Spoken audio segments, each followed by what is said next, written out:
కాలము సంపూర్ణమైనప్పుడు దేవుడు తన కుమారుని పంపెను. ఆయన స్త్రీ యందు పుట్టి మనము దత్తపుత్రులము కావాలని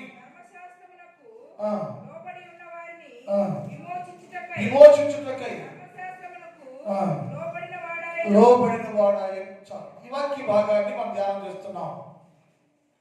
యేసు ప్రభుల వారు భూలోకంలోకి మనిషిగా, నరుడుగా, నరవతారిగా, కృపాసత్య సంపూర్ణుడిగా మన మధ్యకు వచ్చారు. ఇది వాగ్దానం, ఇది ప్రవచనం. ఈ ప్రవచనాన్ని నెరవేర్పులో మనం ఉన్నాం. ఈ వాక్యం చెబుతుంటే కాలము సంపూర్ణమైపోయింది, కాలము ముగింపు వచ్చేసింది. ఇప్పుడు లోకానికి విమోచన, రక్షణ కావాలి. లోకమంతా నాశన కోపములో పడిపోయి ఉన్నది. ఈ లోకాన్ని విమోచించి విడిపించడానికి, రక్షించుకోవడానికి దేవుడే స్వయంగా తన కుమారుడు అనబడే యేసుక్రీస్తు ప్రభుల వారిని ఈ లోకంలోనికి పంపించాడు. ఎందుకయ్యా అంటే మనుషులందరినీ విమోచించాలి, రక్షించాలి, నశించిపోకుండా అందరూ క్షేమాభివృద్ధిలోకి తేవాలి అనే ఉద్దేశంతో తన కుమారుని భూలోకానికి పంపించారు. ఇది ఆదిమ ప్రవచనం. ఈ ప్రవచనం నెరవేర్చబడింది. యేసు ప్రభు వచ్చి అందరి కొరకు గొప్ప ప్రణాళికను ఏర్పాటు చేశారు, సిద్ధపరచబడ్డారు. మరి దాన్ని మనం పురస్కరించుకొని ప్రపంచం అంతా క్రిస్మస్ పండుగ చేస్తున్నాం. ఎందుకంటే కాలము సంపూర్ణం అయిపోయింది. దేవుడు మనిషిగా, నరుడుగా దిగొచ్చాడు. మనం వచ్చి పుట్టారు కాబట్టి ఆయన పుట్టిన దినాన్ని రోజులు జ్ఞాపకం చేసుకుంటూ ఆ పండుగ చేస్తూ మనుషులందరూ కూడా ప్రపంచం అంతటా క్రిస్మస్ ధ్యానాలు జరిగిస్తూ చేస్తున్నాం. పండుగ కూడా చేస్తాం అన్ని స్థలాల్లో. సో ఇక్కడ ఏమిటంటే పండుగలోకి వచ్చి దాని పేరు ఏంటంటే క్రిస్మస్ ఆరాధన, క్రిస్మస్ పండుగ అన్నారు. క్రిస్మస్ అంటే ఏంటో తెలుసుకున్నామా? క్రిస్మస్ అంటే ఒకటి ఆశ్చర్యం, క్రిస్మస్ అంటే రెండు అన్వేషణ, వెతకటం అనేది నేర్చుకున్నాం. కానీ లోకం యేసయ్య అన్నాడు ప్రజలందరూ వెతుకుతున్నారు కానీ చాలా మంది హృదయాన్ని మూసివేసుకుంటున్నారు అన్నాడు. ఆ వెతలో గంట కాదు కదా, నేను లోకాన్ని నశించిన దాన్ని వెతకి రక్షించడానికి వచ్చి వెతుకుతూ ఉన్నాను. నేను నన్ను పూర్ణ హృదయంతో జాగ్రత్తగా వెతికేవారే లేరు అన్నాడు. యోహాను సువార్త 8వ అధ్యాయం 21 చదువుతాం. యోహాను సువార్త 8:21. ఆయన నేను వెళ్ళిపోవచ్చున్నాను, మీరు నన్ను వెతుకుదురు కానీ మీరు పాపములో ఉండే వెతుకుతారు. వెతుకుతున్నారు మీరు. ఎవరు కావాలని మీకు? యేసు ప్రభు కావాలయ్యా, దేవుడు కావాలి. ఎవరినైనా నా కోసమే దిగి వచ్చిన దేవుడు, నా పాపాలు తీసివేయడానికి శరీరధారిగా దిగి వచ్చిన దేవుడు. ఆయన పేరు యేసు ప్రభుల వారు. ఆయన కావాలయ్యా అంటున్నాం పెదాలతోటి. నా మాట కోసమే అక్కడ ఏదంటే పెద్దబడుతూ అవుతున్నాం మనం. ఎస్ అన్నాడు, వచ్చాను, పరిగణించాను, వెళ్ళిపోతున్నాం. ఈ వచ్చి పరిగణించే సమయంలో ఎవరు కూడా వారి వారి పాపాలు విడిచిపెట్టి వెతికిన వారు కాదు. వచ్చాను నీకోసం, పనిచేశాను నీకోసం, ప్రాణం పెట్టాను నీకోసం, వెళ్ళిపోతున్నాను నేను. అయినా ఇంకా మీరు పాపములోనే ఉండి, పాపిగానే ఉండి నన్ను వెతుకుతున్నారు మీరు. అందుకే మీరు నన్ను కనుగొనలేకపోయారు.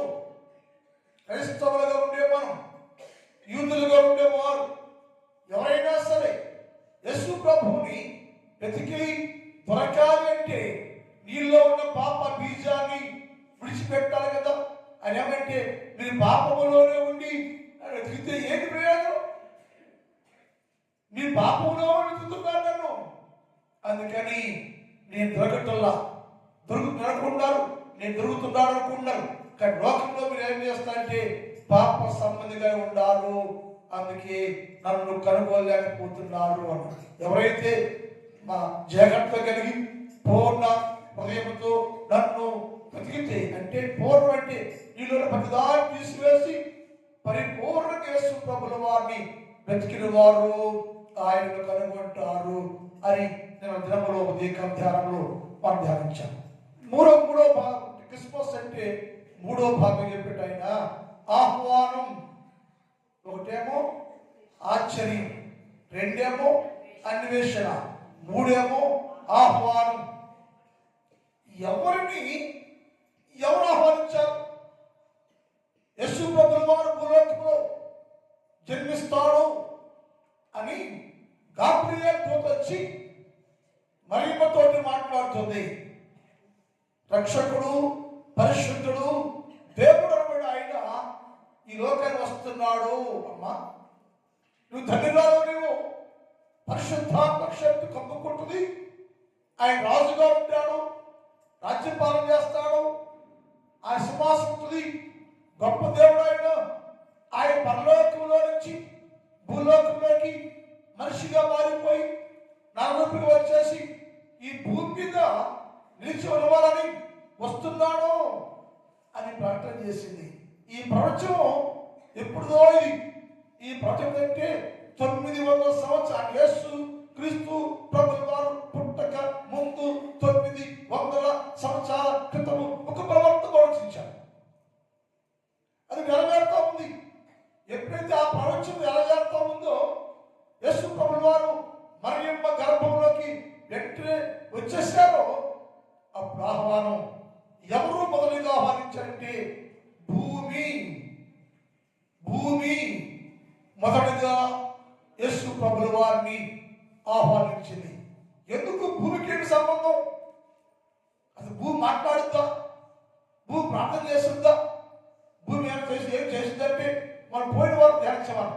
ప్రజలందరూ పంట కోసము ప్రజలందరూ పొలం వేసుకుంటే, పంట వేసుకుంటే భూమి అంట దేవుడికి ప్రార్థన చేస్తాడు. దేవా, నాకు విత్తనాలు ఇస్తాడే రైతు, ఆ రైతు మంచి పంట పండుకోవాలయ్యా, నువ్వు సకాలం అన్ని దీవించని భూమి యెహోవాకు ప్రార్థన చేస్తా ఉన్నాను.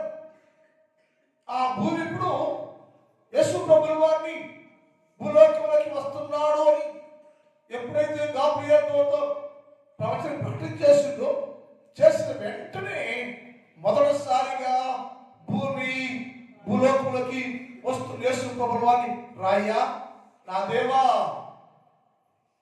ఆ భూమి మాట్లాడే మాటలు, నా దేవా, నా రాజా, నా నిర్మాణికుడా, నా సృష్టికర్త, నువ్వు నాలో నీ కారు మోపాలయ్యా, నీ కారు నన్ను మోపుతున్నావు కాబట్టి మొదటిగా నేనే ఆహ్వానం చేస్తున్నాను. రమ్మయ్య, వచ్చి నీ పరిశుద్ధమైన పాదాన్ని ఈ భూమి మీద మోపయ్యని భూమి యేసు ప్రభుల వారిని ఆహ్వానం చేసింది. అందుకే యేసయ్య ఈ భూమి ఆహ్వానం అందుకునేదాకా లేఖనాలు చాలా దీని గురించి భూమి యొక్క ఆహ్వానాన్ని అంగీకరించిన దాకా యేసు ప్రభుల వారు భూలోకంలోకి అడుగు పెట్టారు. ఎప్పుడైతే భూమి ఆహ్వానించిందో వెంటనే యేసు ప్రభుల వారు భూలోకం రావడానికి సమ్మతి కలిగి ఉండి బైబిల్ మరి ఎందుకు అలా ఆహ్వానించింది? ఏంటి భూమికి ఉన్న ఉద్దేశం ఏంటంటే భూమి చూద్దాం ఒకసారి 27వ కీర్తన 1వ చూద్దాం. గమనించండి, గంట భూమి దాని సంపూర్ణత, భూమి దాని సంపూర్ణత యెహోవాదే. ఇది గమనించాలి. ఎందుకు భూమికి అంత ఇంట్రెస్ట్? భూమికి అంత ఇంట్రెస్ట్ ఏంటయ్యా? యేసు ప్రభుల వారిని ఆహ్వానించడానికి రాజులు లేరా, మంత్రులు లేరా, ప్రధానులు లేరా, సృష్టి మొత్తం ఉంది కదంటే భూమి అంటుంది నన్ను నిర్మాణికుడు. నేను నిర్మానుష్యంగా ఉన్నప్పుడు నా దేవుడు ఏమి లేనప్పుడు ఆయన దేవుడిగా ఉన్నాడు. 2025 సంవత్సరాల క్రితమే కాదు, ప్రారంభం నుంచి ఆయన ఉన్నాడు. భూమి లేనప్పుడు ఆయన నిర్మాణికుడుగా ఉండి నన్ను ఆయన నిర్మించిన వాడు. భూమికి పునాది వేసింది ఆయనే. ఆయన పునాది వేసి భూమి నిర్మించాడు కాబట్టి ఆ పునాది వేసిన దేవుడు నా మీద కాలు మోపుతుంటే నేను సాధారణంగా యేసు ప్రభుల వారిని ఆహ్వానిస్తున్నా ఉంటుంది. ఎందుకంటే భూమియు దాని సర్వసంపూర్ణతయు నీదేనయ్యా. భూమి నీదే, ఈ భూమి నిర్మించింది నువ్వే. నువ్వు నిర్మించిన దాన్ని కనుక గమనించాలి. నేను నీ చేత నిర్మాణము చేయబడిన భూమిని కనుక నేను గుర్తిస్తున్నా. ఈయనే నా దేవుడు,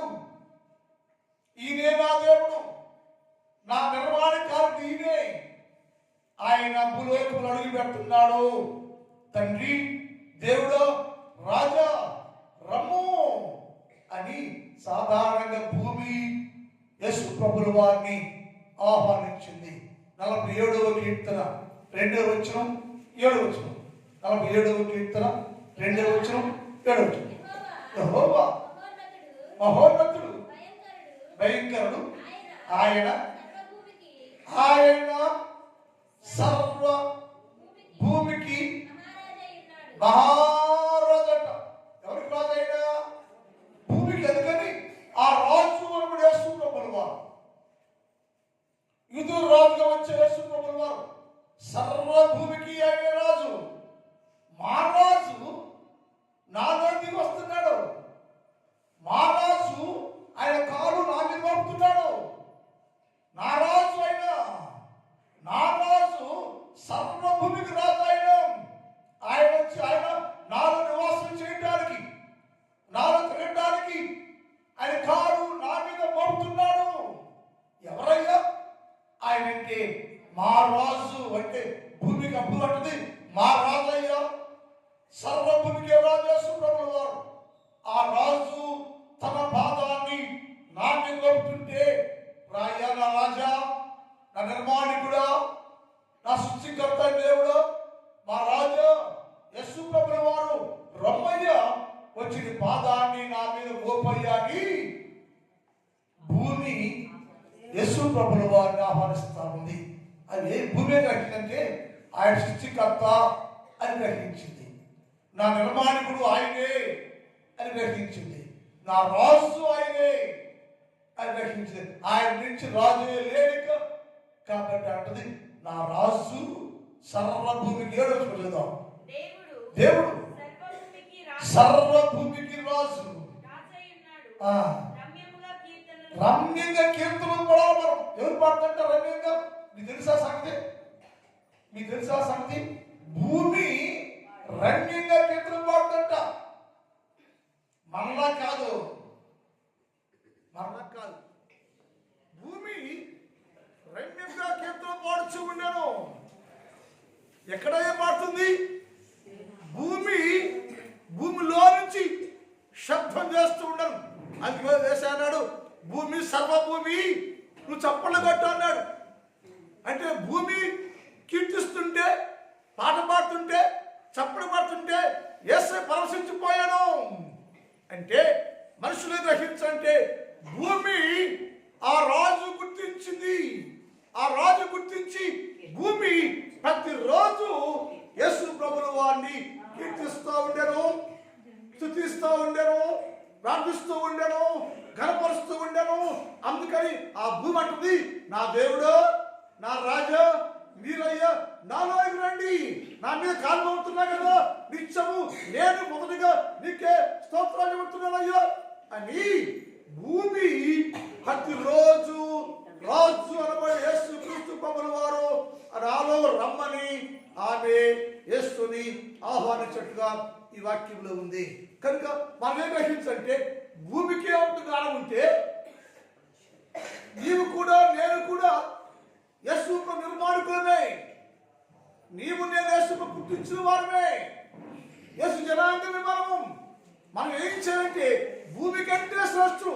మనం ఎవరమై భూమిలో నుంచి తీయబడిన వారు మనం.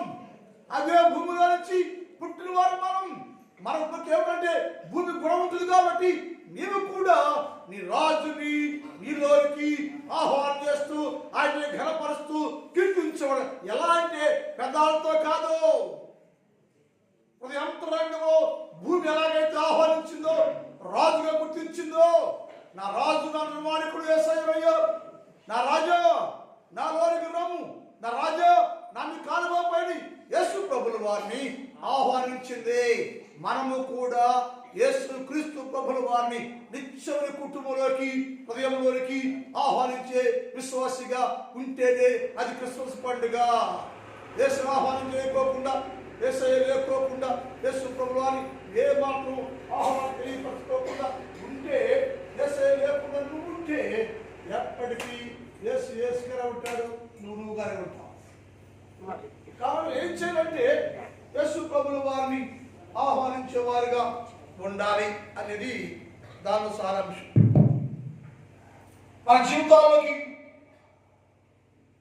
మనకు అర్థం కాని విషయం ఏంటంటే, రాజుగాను నిర్మాణకుడిగాను గుర్తించకుండానే పండుగ చేస్తున్నాం, ఆహ్వానం లేకుండానే పండుగ చేస్తాం. ఇది పాపం. యేసుగా పుట్టాడు, భూమి ఆహ్వానించింది. నాలో రాయో, నా రాజు కదా, నా దేవుడు కదా, నాలో ఉండని భూమి ఆహ్వానిస్తే భూమి మీదకి వేసే కాలం అవుతే అదే భూమి చాలా విషయాల్లో యేసు ప్రభువుని ఘనపరిచిందని లేఖనాల్లో రాయబడింది. ఒకటి. రెండోది, ఎవరు ఆహ్వానించారంటే బెత్లెహేము యెహోవా యేసు ప్రభుల వారిని ఆహ్వానించింది. భూమికే పని లేదా, బెత్లెహేము పని లేదా అంటే బెత్లెహేముకి పని ఉంది, భూమికి పని ఉంది. ఎందుకు భూమి బెత్లెహేము ఆహ్వానించాలంటే యేసు ప్రభుల వారు పుట్టక ముందు 500 సంవత్సరాల పైబడి 500 సంవత్సరాలు పైబడి ఒక ప్రవచనం చేయబడింది. ఏంటి ప్రవచనం అంటే, యేసు ప్రభుల వారు స్వల్పమైన హీనమైన బెత్లెహేము పెద్ద గంభీర పట్టణం కాదు, చిన్న పట్టణం, స్వల్పమైనది, విలువ లేదు యెరూషలేములో. అలా దానికి వాగ్దానం ఉంది. అవాజ్ చూద్దాం. బెత్లెహేము ఎఫ్రాతా, బెత్లెహేము ఎఫ్రాతా యూదా వారి కుటుంబములో నువ్వు చాలా స్వల్పం, తక్కువైన దానము, చిన్నదానము, విలువ లేని దానము అయినప్పటికీ నా కొరకు ఇశ్రాయేలును ఏలబోవాడు కనిపిస్తాడ నీలో నుండి వచ్చాను. అది గ్రహించింది బెత్లెహేము. అంటే స్వల్పమైన దాన్ని నేను, అయోగ్యమైన దాన్ని నేను, విలువ లేని దాన్ని నేను. ప్రవచనం ఏంటంటే యేసు ప్రభుల వారు పుట్టక ముందే 500 సంవత్సరాలు పైబడి ప్రవచనం స్వల్పమైన దానా, బెత్లెహేమా ఎఫ్రాతా విలువ లేని దానా, బెత్లెహేమా నీ విలువ లేని జీవితంలో నుంచి ఇశ్రాయేలీయులందరినీ పరిపాలించువాడు, సుసంపని పరిపాలించేవాడు యేసు ప్రభుల వారు నీలో నుండి వస్తాడు అని ప్రవచనం చేయబడింది. ఎప్పుడైతే మరి కూడా ఇక్కడ నెరవేర్చగలిగింది, ఎప్పుడైతే ఆ దూత వచ్చి మాట్లాడిందో, ప్రవచనం జరిగిందో, ఆ ప్రవచనం నెరవేర్తు ఉండగానే ఒక్కసారి బెత్లెహేము తుళ్ళిపడను. ఎప్పుడు ప్రవచనం జరిగిందో ఈ ప్రవచనం నెరవేర్చింది. మత్తయి సువార్త 2:5 చూద్దాం. మత్తయి సువార్త 2:5 చూద్దాం. అందుకు వారు యూదా బెత్లెహేములోని ఏలైనగా యూదా ప్రధానులలో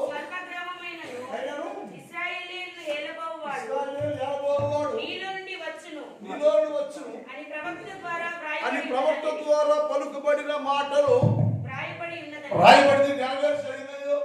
అందుకని దేవుడు నాలోకి వస్తానని వాగ్దానం చేశాడు కనుక వాగ్దానం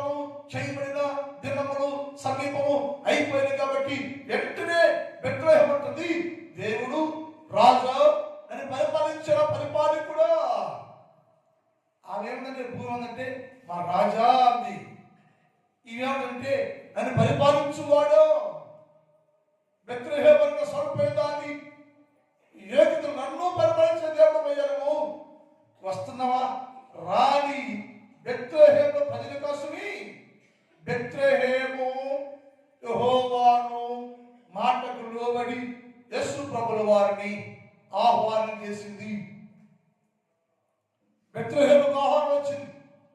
బెత్లెహేము ఆహ్వానం చేస్తుంది. అందుకనే ప్రణాళిక ప్రకారంగా నజరేతులో ఉన్న యోసేపు మరియమ్మ బెత్లెహేములోకి వచ్చారు. అది ప్రవచనం. వస్తూ ఉంటే ఊరు పెట్టుకున్నారు వాళ్ళు. బెత్లెహేము ఆహ్వానించింది. రండి నా దేవా అని లోనికి ఆహ్వానించింది. యేసు ప్రభుల వారు తీసుకొని మరియమ్మ యోసేపు బెత్లెహేముకు వచ్చేసారు. కానీ బెత్లెహేములో ప్రజలెవరు ఈయనే దేవుడు, ఈయనే మా రాజు, ఈయన రక్షకుడు వచ్చాడు. ప్రవచనం నెరవేర్చబడింది. దేవుడు చెప్పిన ప్రవచనం, మీకా ప్రవచనం నెరవేర్చబడింది అని ఒక్కరు కూడా ఆ రాజుని పరిపాలకుని ఆహ్వానించారు. కానీ ఊరు మాత్రం బెత్లెహేము మాత్రం యేసు ప్రభుని ఆహ్వానం చేసింది. మన జీవితాల్లో మనకు ఏం కావాలంటే నీలోనికి నీ గ్రామంలోనికి అందరూ ఆహ్వానిస్తాం. మనం మనమే కాదు, సృష్టిలో ఉన్న ఎవరైనా చూడండి చెత్తంతా ఆహ్వానం చేస్తాం, చెత్తంతా విలువరిస్తాం. యేసు ప్రభు ఆహ్వానం చేయి. క్రిస్మస్ పండుగల్లోకి రాజకీయాలకు రానే కూడా అసలు రాజకీయానికి నాయకులకి పండుగ సంబంధం ఏమి లేదు. అసలు వాటిని ఆహ్వానించండి. పాపాన్ని ఆహ్వానిస్తున్నావు నువ్వు. ఒక పండుగ క్రిస్మస్ పండుగలకి రాజకీయ నాయకుడిని పూజించేవాడిని విగ్రహారాధకుడిని పాపాలు చూపిస్తే కేక్ కట్ చేస్తున్నావు. నువ్వు పాపం చేస్తున్నావు నువ్వు. అందుకని వాళ్ళు లోపం చూడండి ఎక్కడ సెలబ్రేట్ చూస్తారు. ఈ చట్టంతో ఆహ్వానిస్తారు. ఏసై ఉండి అక్కడ ఏసై ఉండడం బెత్తడంతో ఇక్కడ ఏంటంటే ఊర్లో ఆహ్వానం చేయకపోయినా ఊరు అని బెత్లెహేము యేసు ప్రభుని సాధారణంగా ఆహ్వానం. అయ్యా నా దేవుడు అయ్యా, నా పరిపాలకుడు అయ్యా, నీవే నా దేవుడు అయ్యా, నీ వల్ల చిన్న గ్రామం ఉందే ఇక్కడికి వస్తామని, ఇక్కడ పుడతామని, నీ కాలు మరుగుతామని ప్రవచనం చెప్పబడదయ్యా. దేవర్రా నన్ను పరిపాలించే పరిపాలకుడు రమ్ము అని నా దేవుణ్ణి సాధారణంగా బెత్లెహేము ఆహ్వానము చేసింది. మూడోది కృతజ్ఞిస్తాను. మూడోది పశువుల పాక యేసు ప్రభుని ఆహ్వానించింది. ఇక్కడ ఆగారం బెత్లెహేముకి వచ్చిన యేసు ప్రభు వారు బెత్లెహేము ఆహ్వానించింది. కానీ బెత్లెహేములో సత్రం ఉంది. బెత్లెహేములో సత్రం ఉంది. గెరూతు కిమ్హాం అని దాని పేరు, దాని వాటర్ పేరు, దాని పేరు. ఈ సత్రం ఎక్కడయ్యా? ఎవరి సత్రం? యేసు ప్రభుదే. ఆ సత్రం యేసయ్యదే. సొంతం అది అద్దె కావలసి. ఎలా అంటే బోయాజు రూతుని పెళ్లి చేసుకున్నాడు. పెళ్లి చేసుకున్న తర్వాత మొదటి కాపురాన్ని స్టార్ట్ చేసినప్పుడు కొండలో గృహలో మంచి ఇంటిని తొలిపించాడు బోయాజు. రూతు బోయాజు కొంతకాలం అందులో కాపురం చేశాడు. కొడుకు పుట్టాడు. కొడుకు పుట్టిన తర్వాత ఆయన చనిపోయాడు. అప్పుడు దాన్ని ఆ కొడుకు ఇవ్వబడింది ఆ గృహాన్ని. ఆ తర్వాత ఆయన కొడుకు ఇవ్వబడింది విషయాల ప్రకారం. ఆ తర్వాత ఆయన కొడుకు ఇవ్వబడింది. అట్లా యెషీదాకు వచ్చేసి యెషీకి ఇవ్వబడింది. యెషకాలం అయిపోయింది. ఆ ఇల్లు దావీదుకి వచ్చింది. ఆ సత్రాన్ని దావీదు పేరుకి వచ్చేసింది. దావీదు అన్నాడు, రాజుగా ఉన్నాను, పరిపాలన చేస్తున్నాను, నేను వెళ్ళలేదులే అని చెప్పాడు. ఎవరికి ఇస్తావా? ఇది భవిష్యవాణి ప్రకారంగా తరతరాలు కుమారులకే అది వారసత్వం కాబట్టి నీకు రావాలి కదా అని చెప్తే దావీదు అన్నాడు, నేను వెళ్ళలే, కానీ నా దగ్గర నమ్మకమైనటువంటి సేవకున్నాడు. ఆ నమ్మకస్తతను పనిలోను, సహవాసంలోను, రాజ్యాంగంలోను, అన్ని విషయాల్లో నాతో నమ్మకం ఒక ఆయన ఉన్నాడు, ఆయనకి ఇస్తానని చెప్పాడు. ఆయన పిలిచాడు దాన్ని, అయ్యా నువ్వు వెళ్ళి ఆ సత్రంలో నివాసం ఉండు, దాన్ని కాపాడు, అది మా తాతది, మా తండ్రిది, అది బాధికుండా కాపాడుకుంటురా అని చెప్పాడు. ఆయన అన్నాడు, అయ్యా నువ్వు నా రాజు అయ్యా, నేను విడిచి ఎక్కడికి నేను వెళ్ళలేను, చచ్చిపోయేదాకా నీతోనే ఉంటా, నీకే పరిచయం చేస్తా అని చెప్పి ఆయన అన్నాడు, నేను కాదయ్యా నాకు కుమారుడు ఉన్నాడు, ఆ కుమారుని పంపిద్దామయ్యా అని చెప్తే ఆ కుమారుణ్ణి బెత్లెహేము పంపించాడు. అక్కడ వచ్చి దానిని గేరూతు కిమ్హాం అని గృహంగా దాన్ని చేసి అదంతా వసించి జీవిస్తున్నప్పుడు వారి తండ్రి మరణిస్తారు. మరణించినప్పుడు మరణవంతంగానే కుమారుడు మరి వెళ్ళిపోవాలి రాజరాజులోకి. వెళ్ళేటప్పుడు ఆయన చెప్పాడు, వెళ్ళిపోతున్నాను నేను, తిరిగి రాలిక, మా తండ్రి చనిపోయాడు, మా తండ్రి తర్వాత నేనే దానికి నమ్మకస్తుడిగా ఉండాలి, కాబట్టి నేను వెళ్ళిపోతా చెప్పేసి మరొక వ్యక్తికి కిమ్హాం గది ఇచ్చాడు. అద్దెకిచ్చేయాడు, వచ్చిందా కాపాడయ్యాడు. ఇక్కడ ఈ సత్రం ఇంత ఈ సత్రానికి గొప్ప చరిత్ర ఉంటే చరిత్ర సత్రంలోకి యేసు ప్రభు వారు పుట్టిన వెంటనే యేసు ప్రభు వారు పశుపాక పుట్ల బెత్లెహేము పుట్ల ఊరు బయట పుట్టాడు. సయ్య పశుపాకలోనూ కొట్ల సాగు ముందు పుట్ల బయట రోడ్డు బయట ఊరు బెత్లెహేము బయట యేసు ప్రభు పుట్టారు. అది తీసుకుని మొదటిసారిగా యేసేపు మరియమ్మ సత్రానికి వచ్చేసారు. సత్రము ఆయనను నిరాకరించను. ఎవరిదా సత్రం? ఆయనది. ఎవరిదా ఇల్లు? ఆయనది. ఆ పొర ఎవరిది? ఆయనది. బెత్లెహేము ఆహ్వానించింది, సత్రము యజమాని, సత్రము ఆయనను ఆహ్వానించలేదు. ఇక్కడ జరుగుతుంటే అక్కడ నిలబెట్టి యేసేపు ఇంటికి వెళ్తా ఉన్నాడు. మరేమో సత్రం నిలబడింది, పిల్లలు ఎత్తుకుని సత్రం ఏమో సత్రం నిండిపోయింది. సత్రం నుండి ఏముంది? చెత్త ఉంటుంది. సత్రం నిండా చెత్త ఉంటుంది, వేసే చోటు లేదు. సత్రం నిండా సత్రం నిండిపోయింది. ఎలా? చెత్తతోటి, దుర్మార్గంతో, దుస్తులతోటి సత్రం నిండిపోయింది. మరియమ్మ పట్టుకుని మరియమ్మ యేసు ప్రభు పట్టుకుని నిలబడి ఉంది. యేసేపు ఇంటికి అయ్యా నా భార్య ప్రసవైందయ్యా, కొంచెం చోటిస్తారా? చోటిస్తా అంటే ఎవడు యేసు ప్రభుని ఆహ్వానించరా, ఎవడు యేసుని ఆహ్వానించరా. ఆ స్వజనులే, బెత్లెహేము వాళ్ళే, ఎవరు ఉండిపోయారు. ఒక ఆయన ఆహ్వానించాడు అని చెప్పాడు. మా ఇంట్లో చోట్లేదు కానీ, మా ఇంట్లో చోట్లేదు, నా పశువు పెట్టే చోటుందయ్యా, అక్కడికి వెళ్ళు అని చెప్పాడు. అప్పుడు యేసు ప్రభుల వారికి ఎంతకి డోర్ తీస్తే యేసు ప్రభు తీగానే ఆ పశువుల పాక యేసు ప్రభుల వారిని సాధారణంగా ఆహ్వానించను. యేసు ప్రభుల వారిని పశువుల పాక ఆ డోర్ లోపల చావిడి పశువుల పాక లోపల ఉంటుంది, పుట్టు ప్రహరీ ఉంటుంది. ప్రహరీ డోర్ తీగానే యేసు ప్రభుల వారికి ఏమంటే, నా దేవుడు నీవయ్యా, నా రాజు నీవయ్యా, నీ వారందరూ నిన్ను ప్రోత్సహిస్తారు, అసహ్యమైన దాన్ని, రోతగా ఉన్నదాన్ని, విలువ లేని దాన్ని, బెత్లెహేము ఎలాగ స్వల్పమైందో దానికంటే హీనంగా నేను, అదంతా రోతయ్యో, దాని గడ్డి అయ్యో, పేడయ్యో, చెత్తయ్యో, నా బతుకంతా అసహ్యమయ్యో రాయి అని యేసు ప్రభుల వారిని సాధారణంగా పశువుల పాక లోనికి ఆహ్వానం చేసింది. అలా ఆహ్వానం చేస్తే జరిగినంటే దాని విలువ కలిగను, ఘనత కలిగను, వెలుగుతో నింపబడను, మహిమంతో ఆ పాకాలంతో నిండిపోయింది. కారణం ఏంటంటే నేను రోతగా ఉన్నాయ్యా, రోతాన్ని అసహ్యకున్నాను, పేడేసింది, పేస పోసింది, కింద పడుకుంది, మేక వేస్తుంది, అంత అసహ్యంగా ఉంది. అసహ్యం దానిలోకి యేసు ప్రభుల వారిని ఆహ్వానిస్తే దానికి విలువ కలిగను, ఘనత కలిగను, వెలుగు వచ్చను. ఇలాంటి గ్రంథంలో దాని గురించి రాయబడను. మన జీవితాల్లో అట్టి ఘనత ఉందా? ఇన్ని సంవత్సరాలు క్రిస్తుమస్ పండుగ చేస్తున్నాం మనం. యేసు ప్రభుల వారిని సాధారణ ఆహ్వానించే కుటుంబంలోకి, నీ హృదయంలోకి ఆహ్వానించావు.